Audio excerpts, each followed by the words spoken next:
Hello, everyone, and welcome back to the Son of a Blitch podcast. I'm your host, George Blitch. Today, I got to sit down with Rob Gearing, who is the owner and operator of Spartan Precision Equipment. One of their flagship products is the Javelin Bipod, which you can see here. Many of you guys may be familiar with this.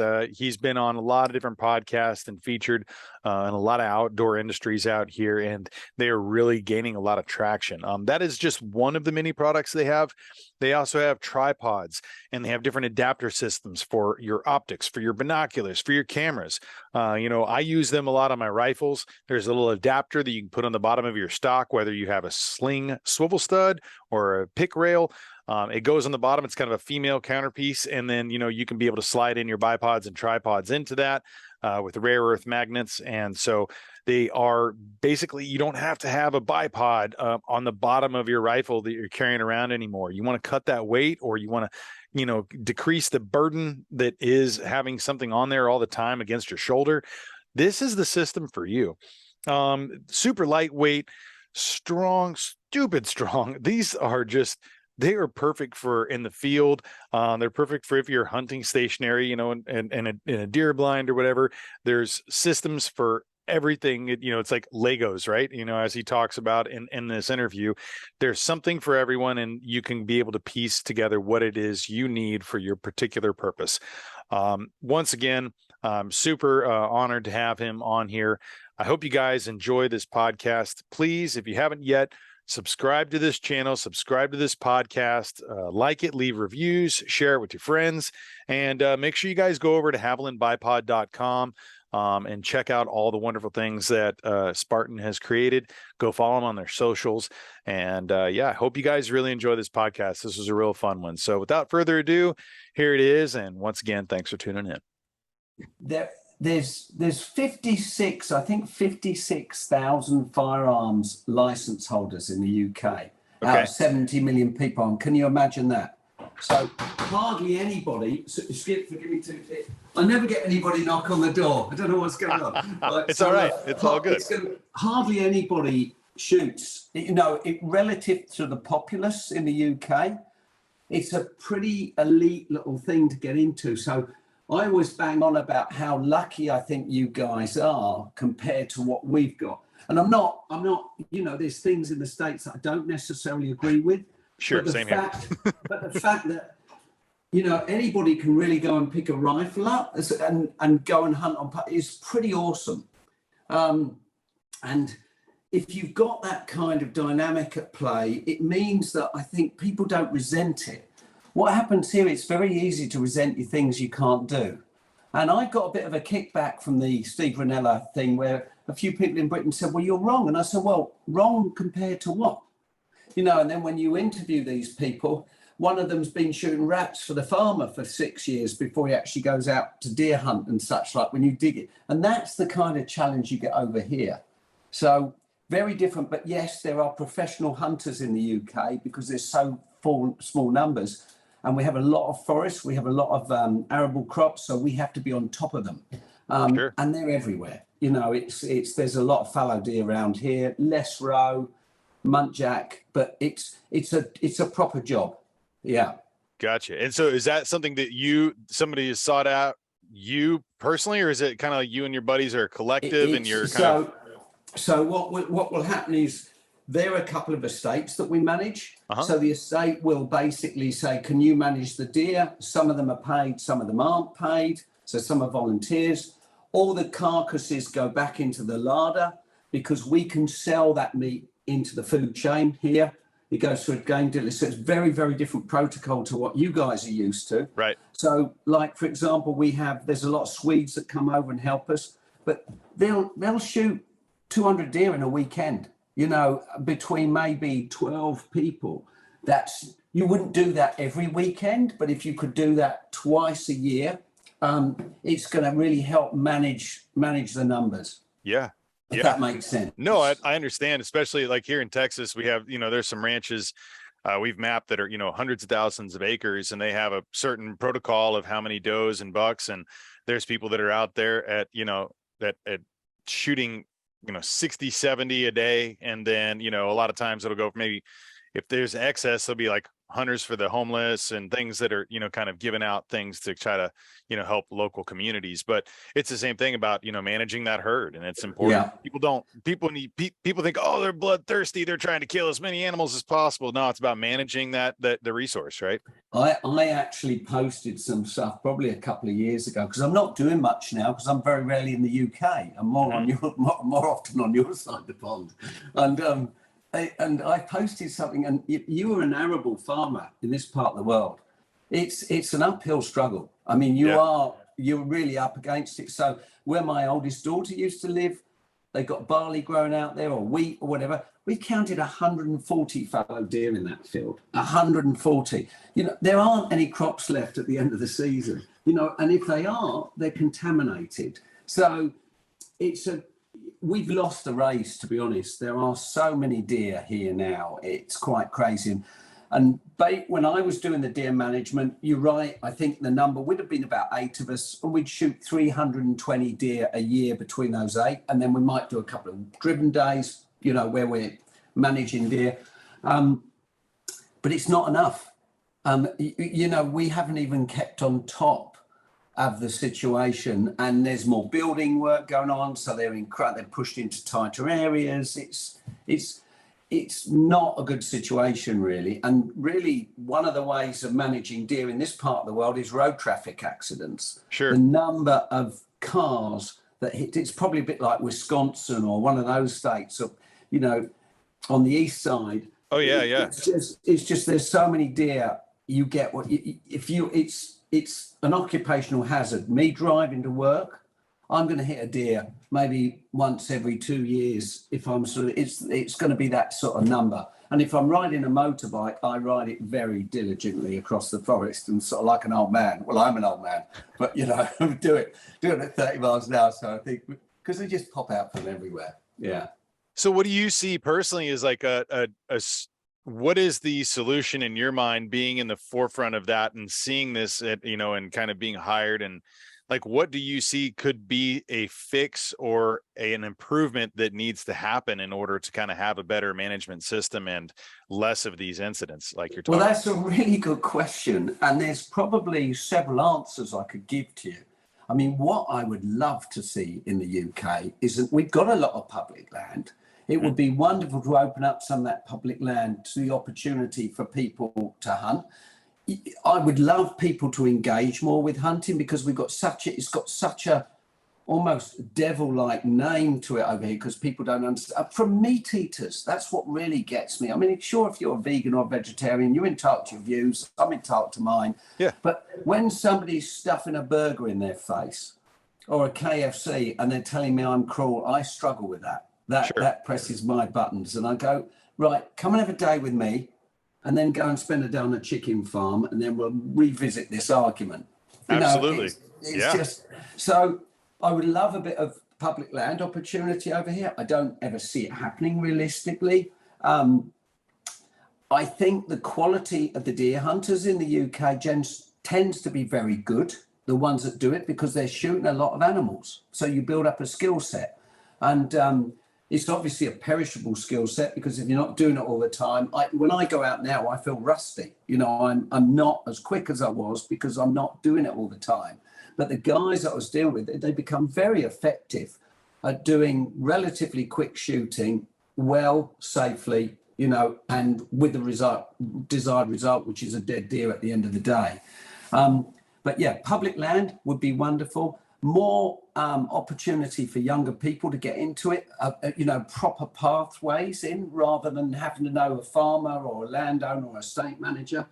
If you're little Jimmy in the middle of London, it's really difficult for little Jimmy to think one day, get out of bed and say, I want to go deer hunting. Well, you can do it if you've got some dollar, right? But it's not like it is in the States. And it won't be, because you've got a massive, the UK, you could probably fit into Texas, right? Yeah. And there's a lot of people on it. We do have some wonderful opportunities here, but it's just challenging to get into. And getting hold of a firearm is another issue. You've really got to jump through some hoops to actually get a license to be able to buy a rifle. That is not a 5-minute roll. Yeah, what's that look like there? I mean, for a lot of our listeners here are, I do have international folks here that'll be listening, but a lot of them are coming here from the US and they don't understand, it's a whole different ball game here. So walk us through that. What is that like? So to walk you through that, if I get out of one bed one day and think, right, I want to go deer hunting, right? First off, you're probably going to have to join a rifle club or Bisley, or sort of get somewhere where you can get some experience and learn how to use a rifle. That's not easy because we don't have the ranges like you've got there. So that's a challenge. So you've got to join the National Rifle Association or something. If you want to shoot at Bisley, there might be smaller local clubs that you can get involved in. You probably start with a 2.2 rimfire. Then you'd apply for your license. Now, you're not legally obliged to do it, but the police will probably insist now that you have to do a British deer stalking exam. And there's 3 levels of it. I think the level 1, level 2, and there's a management course. Now, they're very good, actually, and that gets my vote because that stops people going out and doing stuff they don't, it's an education process. It's got a bit about the food processing, how you manage the deer after it's shot. A lot of safety, is involved in that, on how to handle a rifle, what you should do, what you shouldn't do. It's not all encompassing. It's not as thorough as something like in Sweden or Germany. If you do a hunting exam there, that's much more holistic. That'll be about all sorts of things. The deer hunting exam is just about deer. So it'll cover the species of deer that we've got in the UK, what the seasons are, what the legal calibers are to shoot them, and how to go about it.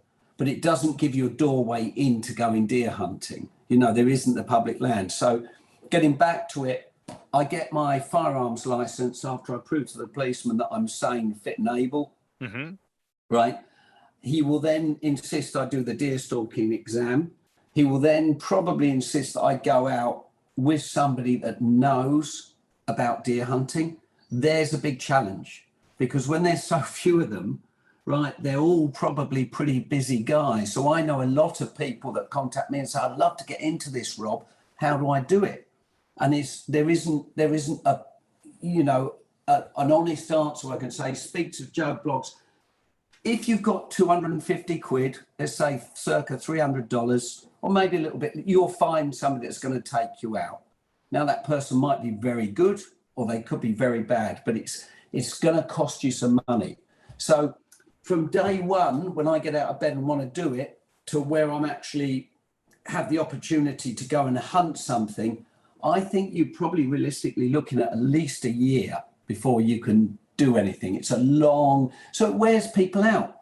So people don't want to go through that. They've got other things to do and they think, it's just too much hassle. You could go out with a deer hunter without a license. And so I could go up to Scotland and go to an estate and say, I want to shoot some stags or some hinds. They'll take you out, you'll use their rifle and they'll guide you. And there's some great people that do that. But again, it's challenging to do it in an economic way. Yeah. And then how do the licensing works there? If, like obviously here you're buying a tag from your state. There's certain allotments of, numbers you're supposed to get, but like over there, what does that look like as far as the licensing and for the species? Is there? No, so it's completely different. So we don't get tags, right? At the end of the day, we have seasons for the deer like you do. We don't have bow, so we can't, there's no bow season. I'd love to do bow hunting over here. Because fallow deer during the rut, that would just be mega with a bow. But anyway, that's another argument. We can have a whole podcast on that. I'm addicted to the bows now. But basically, there are no tags. So you take, for example, muntjac, which was an Asian deer introduced, I think, back in the 40s, escaped. They're everywhere now. They have an open season on those things because they're normally pregnant within 3 days of giving birth. So they have no breeding season. And they're a pretty pesty little animal. They eat a lot of good, interesting plants and dig up a lot of stuff. But the continentals love to come over and hunt them and hunt them. And for me, I'm not that fussed about because they're so small, they're hardly worth pulling a shot. It's a bit like shooting something the size of a little tiny terrier. Yeah. Yeah. It's anyway, and they're good fun to hunt because they're always on the move. So you've got to be on them. But then, like the true native species, like the roe, which is about the size of a Labrador, our red deer vary in size depending on whether they're down on the southwest or they're up in Scotland. Same species, same genetics. It's just in Scotland, it's a tough life because even if the sun's out, it's raining. Right? Yeah. So they're permanently wet. There's not good food for them, so they don't put the weight on. So a red deer stag in the southwest could be twice the size of something you get up in Scotland. And it's completely different dynamic hunting them, but no tags. So seasons, and there's no limit. A bit like you were saying earlier about places in Texas where they agree numbers. So we'll go to the estates that we work on and say, well, what's the target today? And they'll say, well, okay, this year we want to shoot 300 roe deer, does, and maybe the same number of roes, a bad example, let's say fallow deer.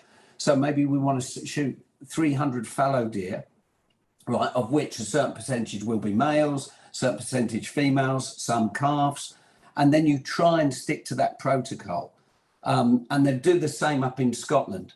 But it's not like a case of a guy going to get his elk tag and he's allowed to shoot one elk of a certain criteria. It's completely different. That's completely alien to how we do things, because basically we want them on the ground dead.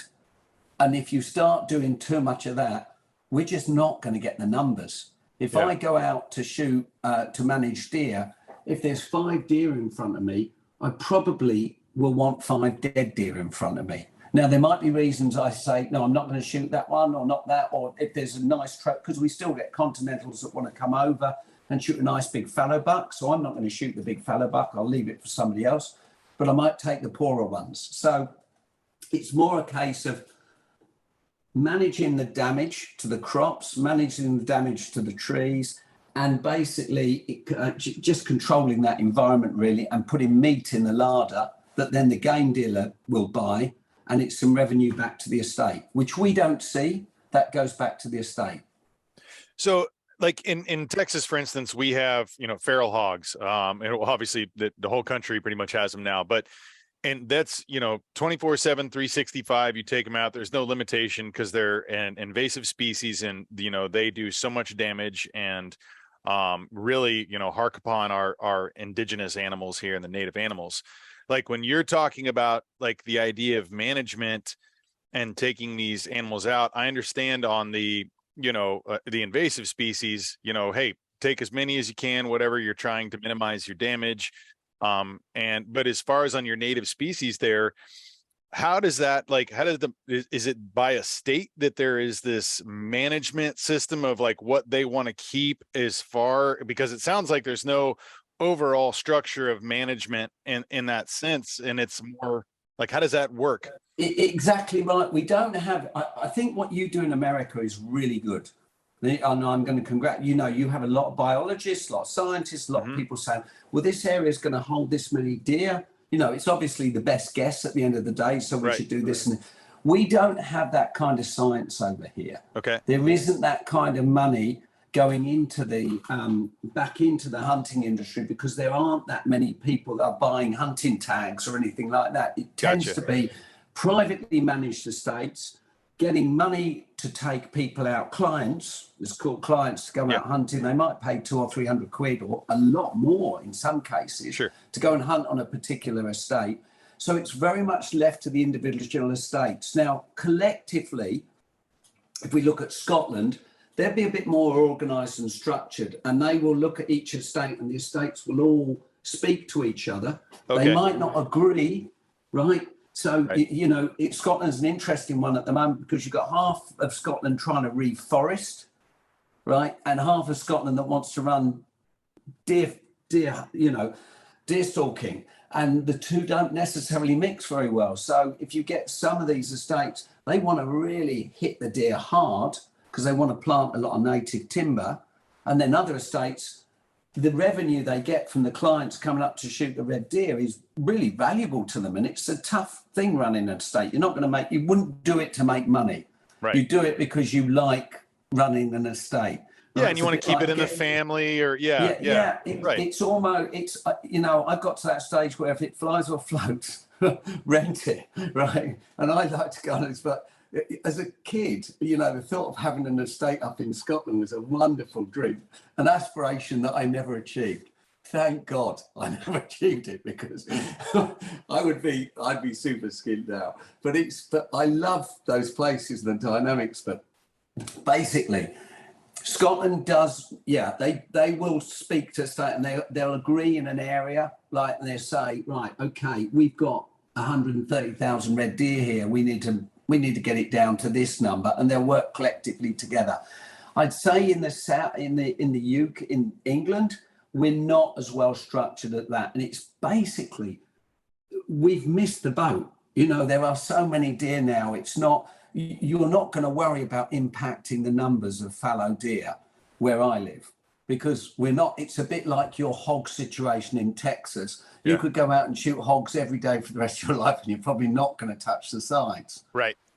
Yeah. So I would imagine, I'm not saying it's as bad as that, but the fallow deer, as a kid growing up here, I would see fallow deer now and again. I said, that's good. Now they're everywhere. I could take the camera out, within half an hour and we'd find some. So they're there and they're up. And fallow, actually, it's interesting because you're saying about indigenous. Fallow aren't truly indigenous to this country. They were brought over, arguably, by the Normans or the Romans. Nobody's really sure which, but they weren't true. They are considered native because they've been here for such a long time. But the only true native deer we've got are roe and red. And then all the others have come in or joined, at a later. Well, they're long enough. They're considered, but they get grandfathered in, right? But exactly. They're in the club now, but for me, it almost got like managing cattle. It's just I love hunting roebuck. I love hunting roe deer because they're a fairly solitary animal. They're small. They're very packable. You go out for an evening, it's like shooting a Labrador-sized deer. It's very easy to process and put it in, and you're gone and you're done and dusted. Fallow round here can start getting quite heavy because their diet has changed because they're eating so much arable crop. We don't have the hard winters that we used to. So they're doing pretty well. Yeah, they're doing pretty well. So how did, in a land where there is not as much opportunity as you were saying, there's not as many licensed, firearm hunters out there. How did you get your start, getting into this outdoor hunting, lifestyle? Very good question. So for me, as a young guy, I had an air gun. So we'd go out and shoot pigeons and, do it in little, often illegally. We weren't allowed to be there, right? At 59, I feel safe fessing up now. The statute of limitations, you're fine. You're fine. I won't tell anyone. Sorry, but I've done a lot of poaching in my time. But you all grow up with air guns, and most people leave it there, or they get more and more expensive air guns. There's a lot of air guns bought in the UK because people can't get that opportunity easily to get into the hunting world. So they'll get really expensive air guns. They might do a bit of squirrel shooting. They might get out in places where farmers want squirrels and pigeons, man. That is easier. But for me, I got into climbing because it was so difficult to get into hunting. And to be honest, whether you put fishing fly rods in my hand, rifle or ropes, I'm equally happy, because what I'm happy at is just being outdoors with, either on my own or with a few like-minded individuals. And at my age, it's taken me some time to learn this, but it's basically, they're just the excuse to go on a great adventure, aren't they? I honestly, and I say this to people, I've had some of the best hunting experiences in my life where we haven't pulled the trigger. Sure. But, floating down Frank Church Wilderness, 8 days and not running into a person is pretty epic for me. And then I took myself off on my own for a night or so, and just wonderful. And you think, well, this is heaven. This is all right. Didn't see any elk. You get a tag to shoot wolves, so you get paid to shoot the wolves. We didn't see any wolves either because they probably killed each other and all the elk have gone. So that was quite sad. But because I met some old boys there that said, if you were here 20 years ago, it's always a bit like that. And they said there were elk everywhere. But really, really tremendous experiences. So I just want the excuse to go and play. And at my age, I've got different drivers. You know, if I was 29, 30, I'd have a very different sort of probably attitude and approach to life. But right now, I want to be out playing while my knees and hips still work. Because guess what? One day they won't. And so I'm quite lucky like that. So Spartan, getting back to your question, I've sort of gone down a rabbit hole. It's all good. I got into climbing, loved climbing. It became, you know, I was addicted to it and such like. And then I got in, I met a few friends that did a bit of deer management, bits and pieces, and managed to get myself in the back door and really started that quite young, not super young, but maybe late 20s, early 30s, and got passionate about it. So deer hunting, climbing, fly fishing, all of those things have been a big part of my life. And I've been very lucky. But I've been very lucky because I've got to know the right people, either landowners, estate managers, and blah, blah, blah, and just ended up knowing a great bunch of people that are like-minded and had a lot of fun in the process. So that's been really cool for me. Well, but I would be the first to admit I've been very lucky to have those relationships and get those get presented those opportunities. No, man, it's a blessed thing. I mean, I'd look at how I grew up.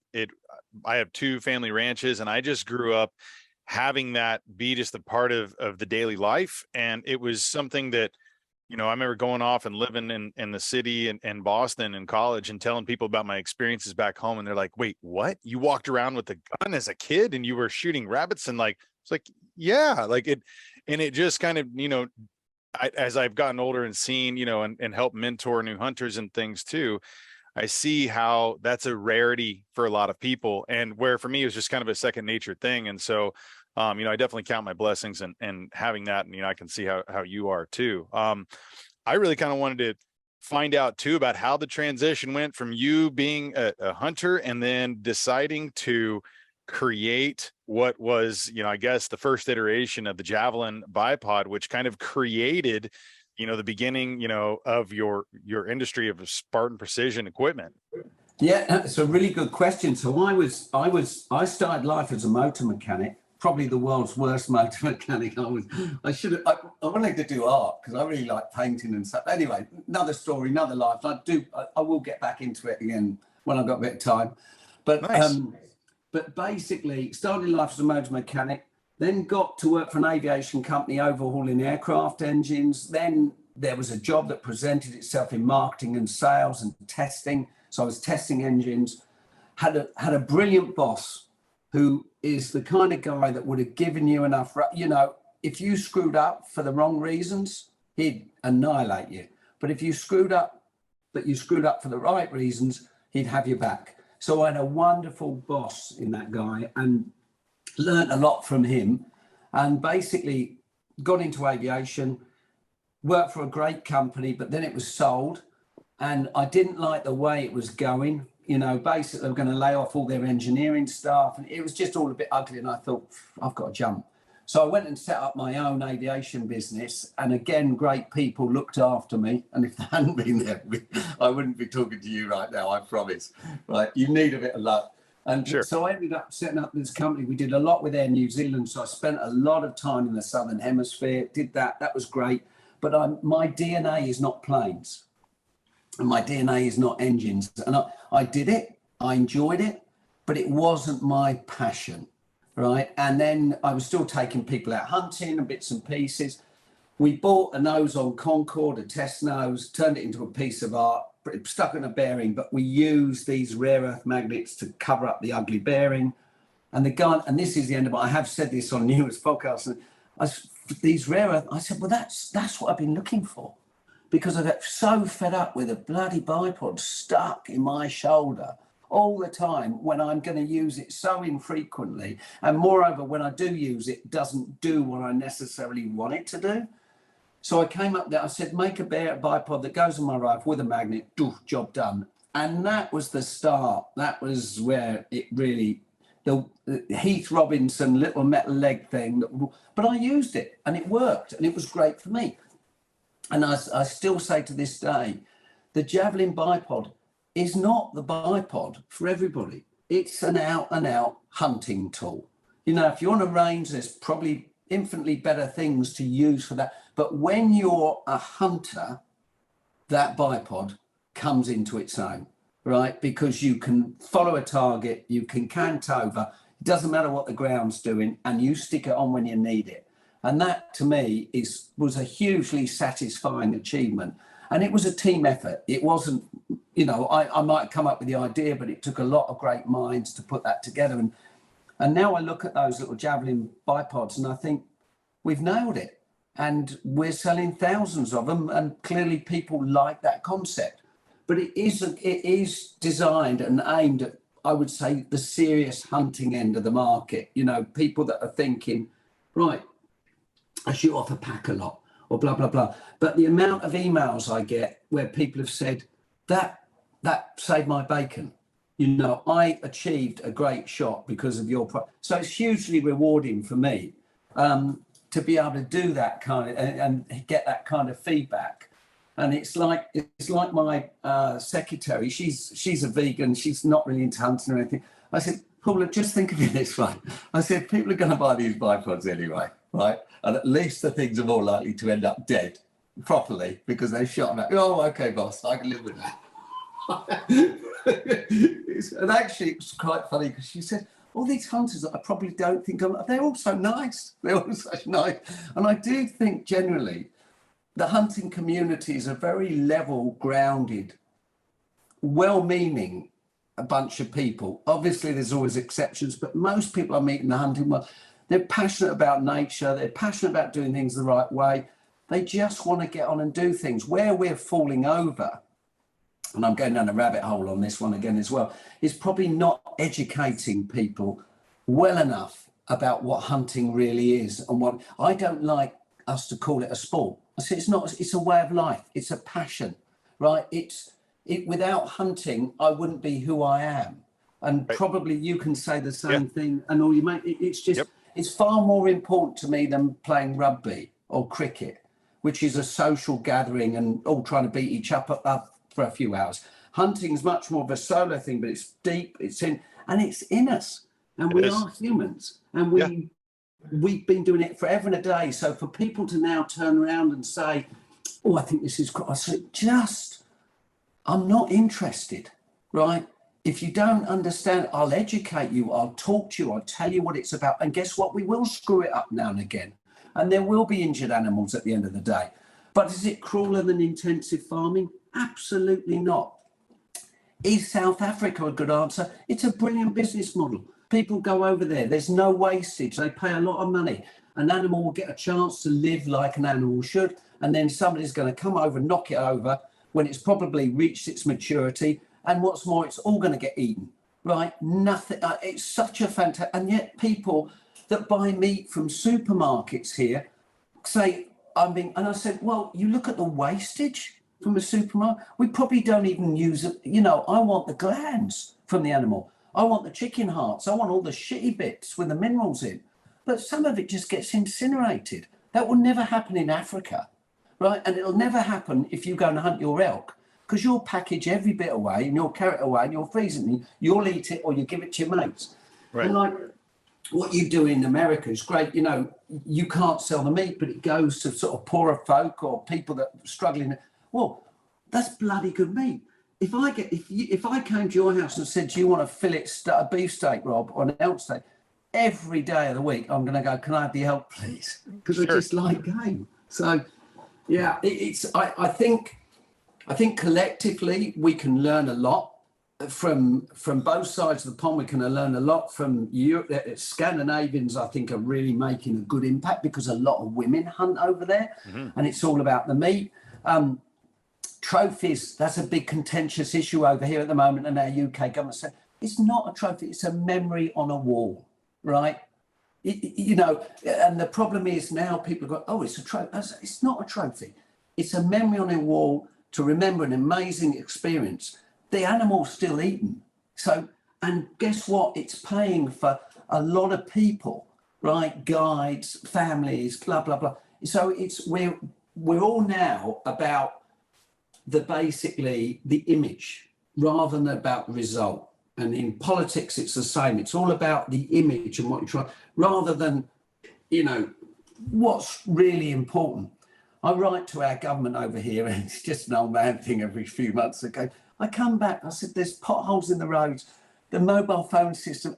I will spend a lot of time in third world countries. Well, guess what? I can't see the difference anymore, other than their roads are better and their telephones work, right? So what's going on? Meanwhile, you're spending bucket loads of money, giving money to your mates to decide which statue needs to come down because they don't fit we got mad, haven't we?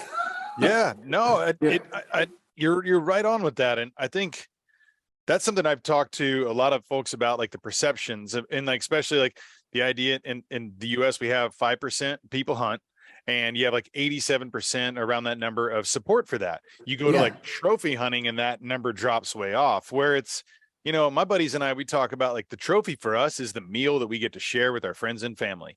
And do we have some antlers on the wall? Well, yeah, because we're going to save everything. And so it's not about like, oh, look, I killed this buck just for this, this 18-inch spread. Yeah, that's what they perceive. And I think that's what we need to work on and say the trophy is, if the experience. I've taken a couple of vegans out and that, real anti, and they finish the day. I'm not saying they're going to go and pick a rifle and go and hunt something, but they got it. Yep. I did an adequate job and explain. They go, oh, I'm much better educated now. Yeah. I can go away with something tangible. And I think if we can do that a bit more, our future's a little bit more certain. But in the UK, getting back to what I originally said, when you've got 70 million people, such a tiny landmass, it's inevitable it's the way it is over here. It just wouldn't work another way. But there's probably small things we could do to impact that to some extent, where we give certain amount of people an opportunity to get exposed to that. And people don't go back, do they? When they go and flavor hunting, right, from a young, we love it, and women love it, and it's great, and kids love it. And I think, a kid will never forget, he or she will never forget the first time they've been out hunting with their dad or a friend or whatever. Yeah. And that memory is embedded. And that's what being human's all about.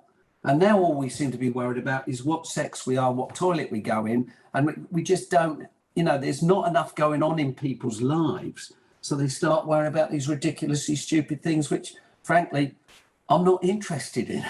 I'm just not interested in what you are or who you are. I don't care. I just want to live my life doing what I want to do and what I enjoy and what being human's all about. And I think hunting is a fundamental part of what we are. Well, it's huge. It has so many things about just getting out there, connecting with this real world experience of like all these amazing animals you get to see. I mean, we'll get into your systems here in a minute, but like I'm going out there and with my camera and just capturing videos and pictures of just the sheer beauty of being in the outdoors. I'm taking more shots with my camera than I am with my rifle. And as I get older, and I'm more selective on what I'm doing and things too, it's just about being out there. Like you said, I can go 8 days in a huge hunt and not take an animal, and I feel just as, that experience is the trophy of that. It's not a matter of having, and now I want, a bunch of fresh meat in my freezer. Don't get me wrong. But, I want to like have that experience and, get my daughters involved and bring my wife out, my friends, and kind of it's so fulfilling. And I think when people, like you said too, when you take that time to take, like you did with the vegans, or like, you're taking people out and you educate them on that, they see it, they understand it. And I think that's a lot of things in the world anyway. It's just like, you have two conflicting ideas, but if you can sit down and understand where someone comes from, sitting in their shoes, then you can at least you might not agree with it, you might not support it, but you'll at least understand it, and you can kind of have a greater, 360 view of the world of like, oh, that's how they see it. I can see that now. I'm not going to subscribe to it, or maybe you end up bringing those people along. Hey, I do want to put meat in my freezer. Oh, I saw what actually happens at a chicken farm. I don't want to do that. I mean, in the US, it was like, I think the number was like 90% of chicken inspectors don't eat chicken. There's a reason. Yeah. And absolutely, and I couldn't put it better myself. You've just nailed it, really, what I sort of aspire to. And I think hunting actually at the end of the day is a community thing. You might do it as a solo thing, but it ends up with the community because it ends up with you sharing food around. And I think many of the problems in society today are the fact is we don't have community. We've lost community. We've got this bloody COVID thing and everybody's living on their own and doing, people don't know how to communicate so well anymore. And I think there's nothing more satisfying. You'll get this. You've been out hunting all day. Somebody's got something. Doesn't matter who's got it. You sit around a fire in the evening, and you talk about it over a glass of wine, beer, or whatever, and fire, and it's all crackling off in Africa or in Europe or whatever. Isn't that magical? Magic. And to me, it doesn't get any better than that. And I feel sorry for people that don't get to experience those things. So I get quite keen to say, get out and try it, guys. And that's my frustration in the UK and that's why I say I'm such a fan of what you've got in the States. And you know what? People are embracing it. And a lot of people, I think Renella's brother sort of was complaining and said too many people are getting into it now. And I thought, well, I can see both sides of that fence, right? I can understand his upset about that, but it's good that they are doing that, and it's keeping it going, it's keeping it alive. And guess what? Once they got the bug, they're going to be back every year, and they might shoot an elk once every 8 years, but they're all out there actively. I went out with Ian Harrison from Recoil magazine in Colorado a few years back. Lovely bloke. We had an elk. We never got an elk, and then we went really into the backcountry. We did a lot, and we came back, and this family had just shot one by the side of the road. And I thought, they hadn't gone more than a quarter mile, but good luck to them, right? They've done it, and they were all out there butchering out and things. It's pretty cool. Yeah, it's super cool. And my son's off to Colorado, I think this weekend, and he was out guiding last year at a private lodge and helping out, and he's got the bug. He just said, this is just so cool out here to be able to do things like that. And I say to them, you've got so much more opportunity on your side of the pond in many ways than we do here. And there's some great things in the UK. Don't get me, I'm not a UK hater, but I do get frustrated with its limitations. Sure. Well, and you just mentioned like him doing some guiding work. You did guiding work as well. Is that correct? Yeah. I used to take a lot of people out and love it. And I've got that stage now. I think we all start life as murderers. You turn into a hunter, right? And as you get older, and now for me, I'll get a lot more satisfaction probably out of taking somebody out and getting them into an elk or getting them into a deer or whatever. Yeah. And that's hugely rewarding for me. That's my happy spot, really. Yep.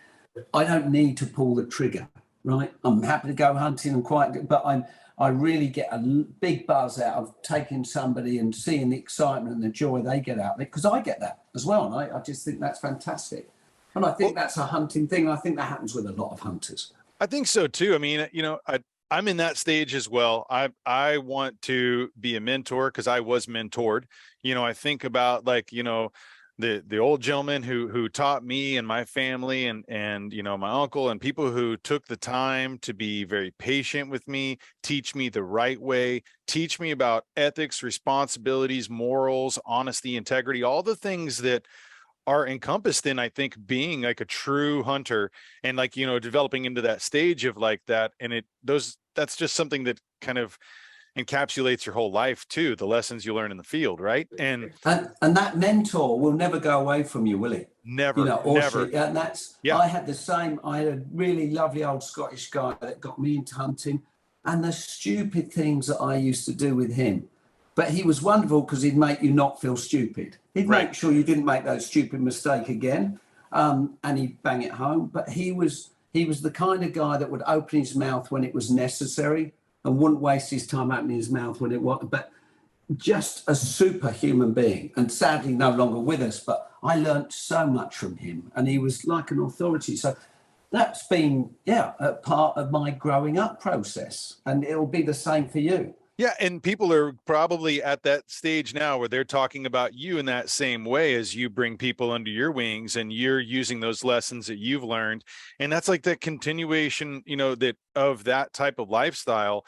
And it's important that, there's some guys I work with here that the Outdoor Stewards of Conservation Foundation, and they have a thing about come with. It's like the idea of like bring people with you and Yeah. like be able to share this, because when people understand it, and in US here too, it's like the hunters and the folks who are doing fishing and target shooting, all the excise tax and the Pittman-Robertson Act, like all the money that goes in when people are going out and seeing beautiful wildlife, and they're going out to state parks and national parks and wilderness areas, it's really the money that, like, that you say that isn't necessarily there in the UK. It's like that's what is providing that for the public to be able to appreciate that. And so it's like the hunting is ingrained in our being able to keep this way of life and our wildlife in the US. And that's a model that has worked really well for us, and it's a model that doesn't work everywhere, but there is this lifestyle provides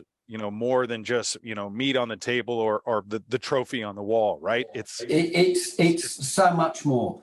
And so much more. what I was saying, you guys have nailed that. And I don't know the details well enough, and I'm sure if we dig deeply, there'd be issues and Sure. But generally, you're so way ahead. The fact I've got a lovely little story. I came into the States once to go hunting for elk, and again, another unsuccessful mission. Unsuccessful in the hunt, was still a fantastic trip. Yep. And the immigration law officer said to me, "What are you here for, Mr. Gear?" And I said, "Well, I'm coming to hear out. I paid my $700, got my tag." And he shook my hand and he said, "Well, thank you for putting some money into this, and I wish that would never happen here. That would never. I could come through the UK immigration a million times and I would never get that kind of response." So I thought, how wonderful. This guy sort of shook my hand and said, "No, good to see you, best of luck." And I thought, that's absolutely epic. And Yeah. so I'm a big fan of what you've got, going on there. And I think it's just, yes, things can always be better, but it works. And what's important is so much of the money goes straight back in, as you've said, your river systems, the States is the only place on the planet. You think where I've been hunting all over the world. The States is the only place on the planet where I've been asked to show a license. And it's happened to me like 3 times. So it works.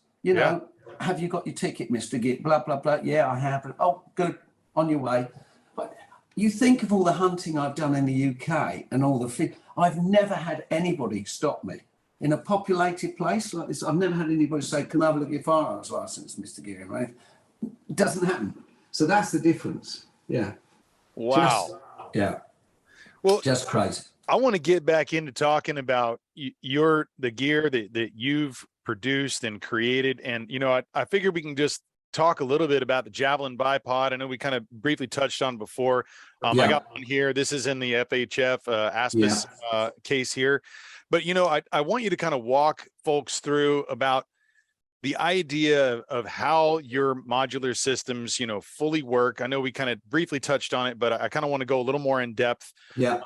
Because like for me, I used to have, and it was a great bipod for what it was. I've used Harris, I've used Atlas, but having it like attached to, your actual rifle, it's something that can be cumbersome. And, until I saw your system, I never saw anything that was removable, that was modular in this way, to where I didn't have to have this against my shoulder, extra weight. And so this was a game changer for me. And then all the systems that I could use for optics and binoculars and everything. But I really want you to kind of walk through the idea of your different, the javelins and the different variations, and kind of tell people about what it is that, that these do and how they separate themselves from, other types of bipods that are out there. A great question. So basically, I just come at it from a different angle. So much of the shooting I'll do in the UK particularly will be from standing sticks. Mm-hmm. So a bipod might not necessarily be my first tool that I'll go for. Right. But I want to keep the real estate under the rifle platform void of anything, right? So it's not cluttered, it's easy to get out, it doesn't get stuck in anything, because you all know as well as I do, you can put that bipod in quicker than I can drop 2 legs on a normal bipod, and more quietly if you've done it a few times. And to get them even and get them, sure. So a couple of fundamental issues I have with bipods is the ground ain't always flat.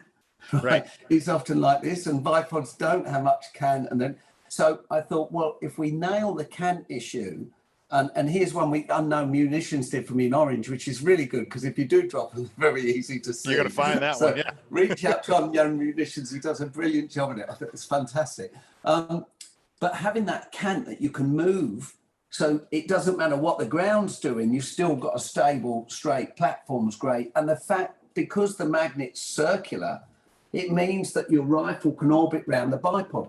2 fundamentally important things for a hunter, not so necessary for a target shooter. The next thing for me, being a climber, was everything I carry is on me. So I've always been really driven by keeping weight to a minimum and having that modularity where if I can make one product do more than one job, like a Leatherman tool, for example, I don't need to take a knife if I've got a pair of pliers and Leatherman. You know, those kind of things really appeal to me, as long as they're not gimmick approaches. Because a lot of companies do it and I think, well, I'm never going to use that. It's not necessary. So the whole Spartan system is really Lego, that you use the Lego bits that best serve you do not need it all. I spend my life saying to people, you don't need that system, and that you pick the one that best serves your needs. So we have a host of bipods, but these are what I call the hunting bipods. You know, we do what I call, we do other bipods that people hunt with, but I wouldn't personally hunt with them because that's not the way I'm made. So weight, strength, and reliability are the kind of things, because I don't want our product screwing up your hunt, right? So I get things built as well as we can do it. And they can always be better, but honestly, they are bomb-proof little tools. You know, we don't get many complaints about people lose them. That can happen.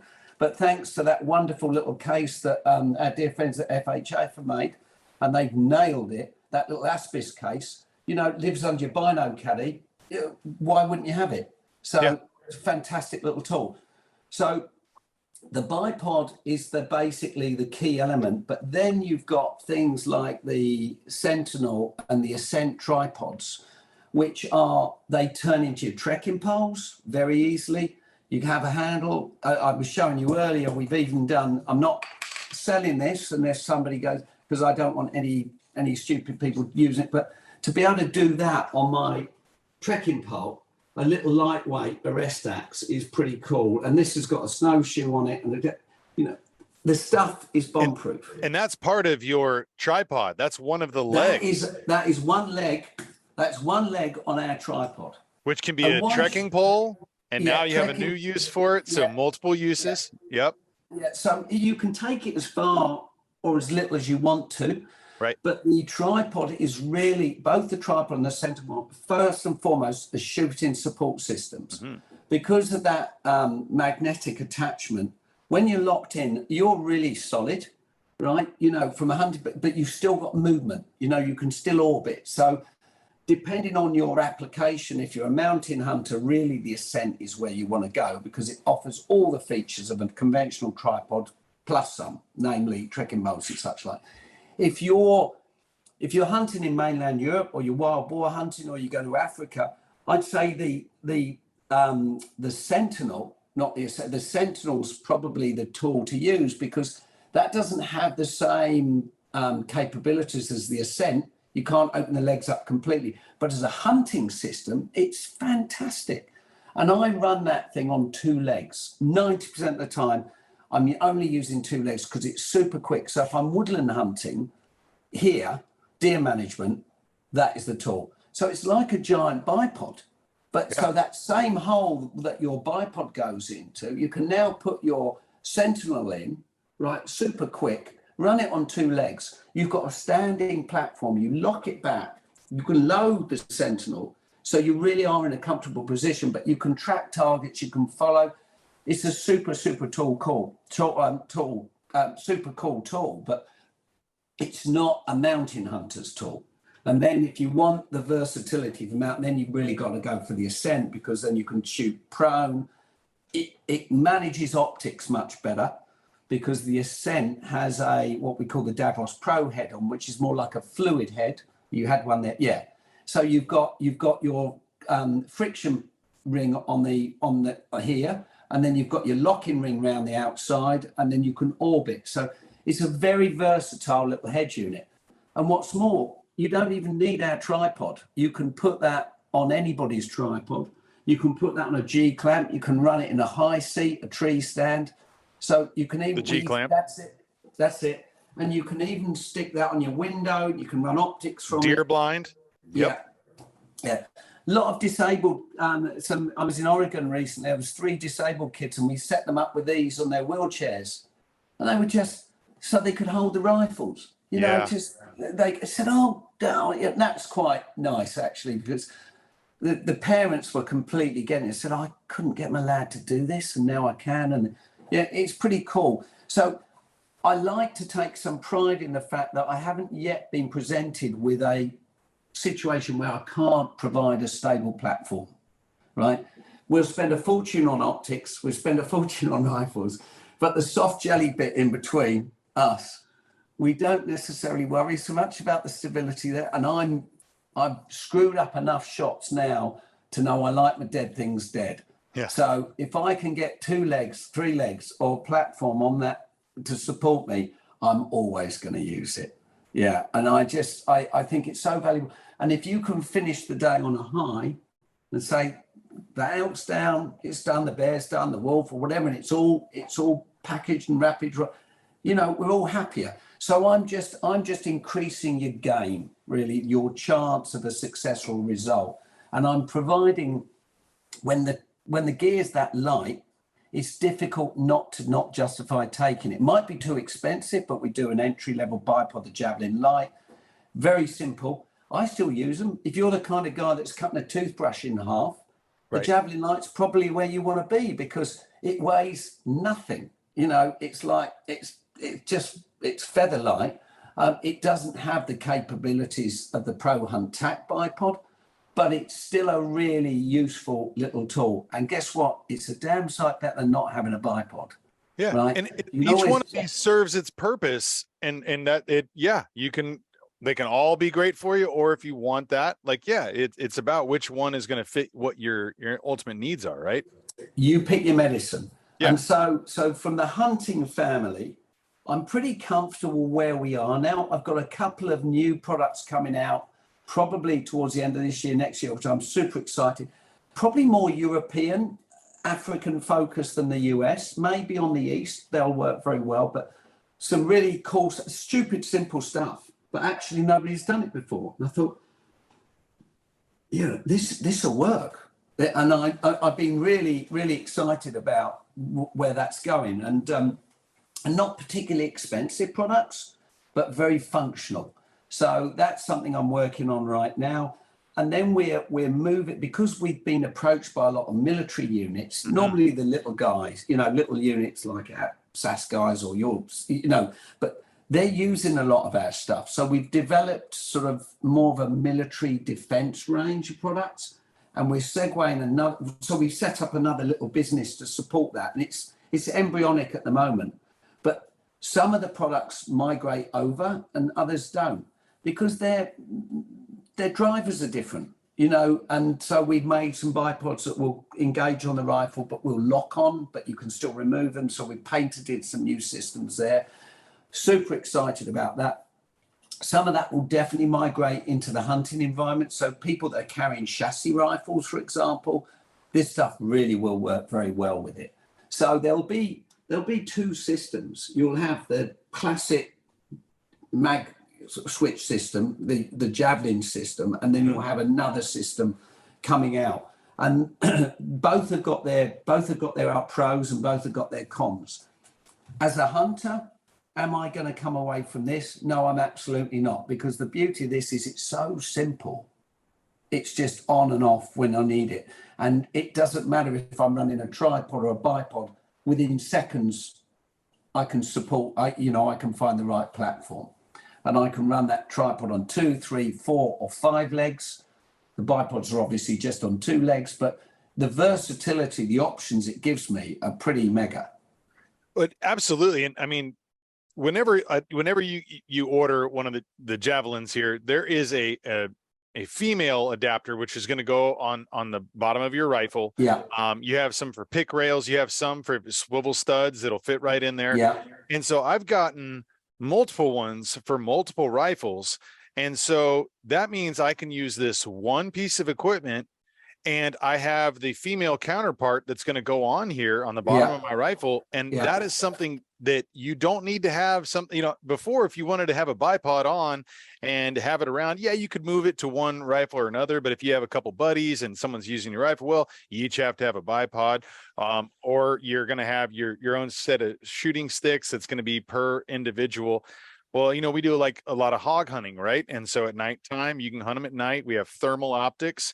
Other people, are going out and using the same thing. Now you have a tripod, and you can use your one of your Davis Pro heads or Davis head. It's like, and or Davros, and so you have this ability then to just quickly put something on there. It's removable whenever you want it, whether the bipod, but that modularity of being able to have one rifle like system, that adapter. And there's another one that I recently picked up, the heavy duty optics adapter. Oh yeah. And being able to have this on that actual, being able to have my camera and have this set up too with the Davros, it's like that has been a game changer here. Super lightweight, but I have this on the bottom of my camera, or you can have your spotting scope, and being able to have that versatility and something that's so quick to put on and off.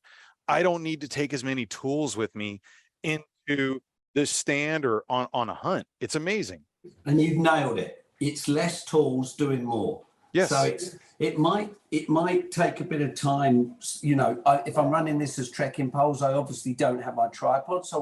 But often in a mountain environment, you've got plenty of time. You're glassing, you spot your animal, and you've got time to set up. But I think that's really a happy place for the mountain hunters. So I want to try and emulate that now for the military and defense side with those things as well. So for managing foxes and predators, often when you go out at night with a lamp, right, and you have a guy in the back of the truck shooting the predators. So we have a little rubber sucker unit that the Davros can screw straight on the top. So you just stick that thing on the back of the car, on the vehicle, and you've got a little, like a machine gun post. It's fantastic. So you're super stable. So you take the Davros, the rubber. So we just come out with these fly rod holders that use them as well, and they stick anywhere. So you stick them on, stick the Davros on top, and then you've instantly got a socket to shoot from a vehicle. It's pretty cool. So again, it's another option that most people are never ever going to need, but it's there should you need to.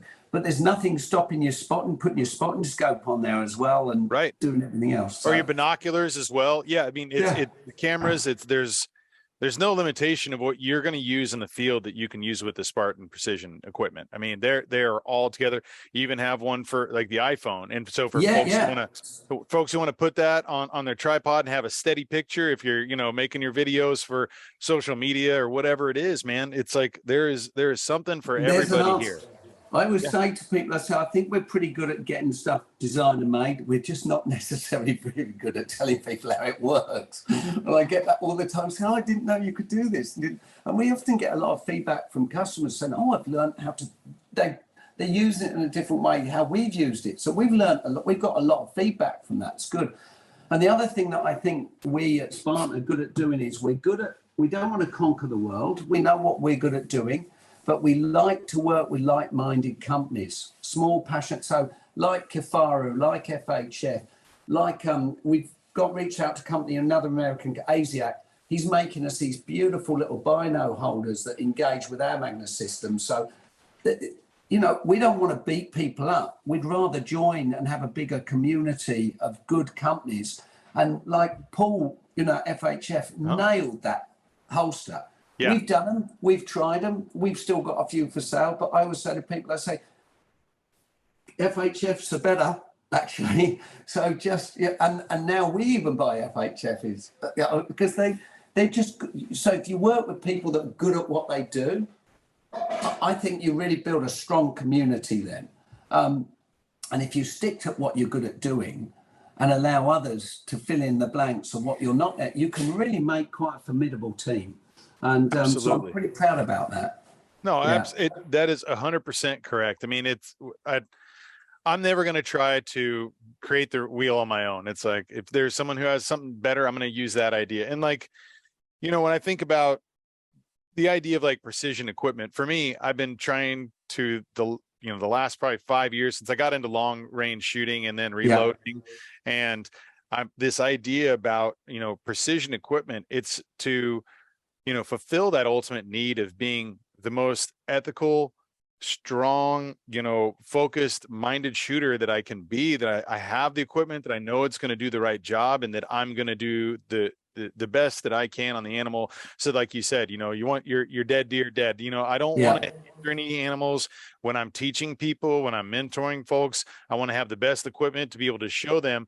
And this stuff might not be entry level for people, but there's options too. It's like, you know, you have, you know, two different options. You can go ahead and buy the thing that's going to have way more precision, and you know, but you have something that'll work just as well, and it's going to be better than something you're going to buy off the shelf that's maybe just, you know, made in China that could break, you know, really quickly. Like, you have precision equipment for precision needs for a reason. And you're never going to get me hard selling somebody something that you know, I'll sell more than I'd say, unless you're a mountain hunter, you don't need the Davros Pro. The Davros, I will use the Davros. And actually, in the right environment, the Davros is better because it's quicker and it's simpler. The Davros Pro has its place, so it's just understanding those things. But we could talk about those kind of things for a long time. It's just that the journey is great fun. Developing products in an industry or something that I'm absolutely passionate about I feel is really rewarding. And because I'm living it, doing it and breathing it, there's a lot of design engineers that are brilliant design engineers, but they don't necessarily do enough outdoor time to actually, they might design something and say, well, you've overcomplicated that. Or does it really, what have you done that for? But I'm the other way around. I spend much more time out in the mountains and the woodlands and blah, blah, blah, working. And I want, the answer that I'm trying to find is the simplest tool to do the job. That's got less knobs, less buttons, less things to go wrong. Good functionality, good quality materials, well machined. Those are my drivers. And if I can get that right, then most people are happy, as long as they understand the dynamics of what they want. They don't want to, if they buy the wrong product, and that can happen, you know, and say, well, it's not really what you want. And that's why there's lots of pieces in the Spartan Lego shop now, to make sure that we can, because there is not one product that will do everything well. I say it's a bit like a 308 rifle. It's a good rifle, but if you really know what you want to, a good caliber, sorry, but if you really know what you want to do, there's always going to be something that will outperform it. But as a general, it'll do everything okay. And I think Spartans come away from that and it's more like specialist athletes. You know, the Javelin is a specific tool, as is the Ascent, as is, you know, they're different tools for different jobs. I think we will come out with some more generic products that will meet more requirements, more cost effective, but they won't be as specialist, but they'll do a good job for a lot of people. So before we kind of wrap up, I have a couple other questions about, like, as you're, you know, continuing to expand.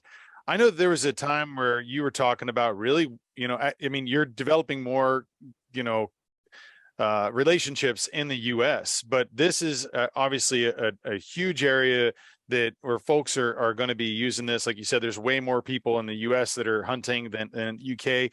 And, you know, there's other places in the world where you have business, but are you moving into the idea of kind of building something a little bit larger in the US? Yeah, I mean, I make no secret about it. It's where we want to end up. Yep. I think Spartan will not reach its full potential until it's honed in the USA. I'm in the UK because that's where we live. For the defense business, it's different, but I think Spartan needs to be based in the US. And we're not quite big enough or ready enough for that yet, I don't think. And I think probably somebody might come along. You know, we work very well with a lot of much bigger companies. We've got a great relationship with Primus that are now selling Primus trigger sticks with the Spartan system on the top. So that's huge for us. Yeah. You know, it's because that gets us out there and it puts us in all the key stores. And there's a couple of other large rifle manufacturers that we're doing some stuff with at the moment. But basically, those gunsmith adapters, not the classic adapter, but the ones that are actually bonded into the stocks. Every German rifle manufacturer now, as of the end of this year, will offer a rifle with those adapters built into the stocks. That's huge, because 7 years ago, I was told I'd never sell a bipod in Germany. So it's become an industry standard. And I think if we can emulate that in America and in the next 2 or 3 years, I can see that it's already sort of spooling up. That's huge for us, because so that our IP is very valuable to us, because we're the only people that have got the IP to make that system. And we need to harvest that. And I think if we can, we'll let any rifle manufacturer fit those gunsmiths at no charge, because it's obviously in our interest. And now people like big companies, well-respected companies like Primus are doing it. It makes it more affordable, because Primus is at a different end. They make an affordable system that's great. It works, it's popular, and they sell hundreds of thousands of them. So it's an exciting time for us. And I'm really very keen to see what happens in the next 2 to 3 years. But I mean, I could be wrong, but I feel we're going in the right way. But I would love to be sitting on your side of the pond doing a podcast with you rather than in the UK. And I make no secret about that, because that northwest part of the States is very appealing to me. Lots of space, not so many people. I don't need a lot. I'm very easy to keep happy, but a small little hut. But I can look out the window and see some elk or bear or whatever. It's pretty appealing. Well, I'm gonna have to bring you down to Texas, and we'll have some bucks and some hogs we'll go after too. So I would enjoy that immensely. That would be wonderful. Good. Well, the last thing I kind of wanted to ask you, and I've been asking a lot of my guests this,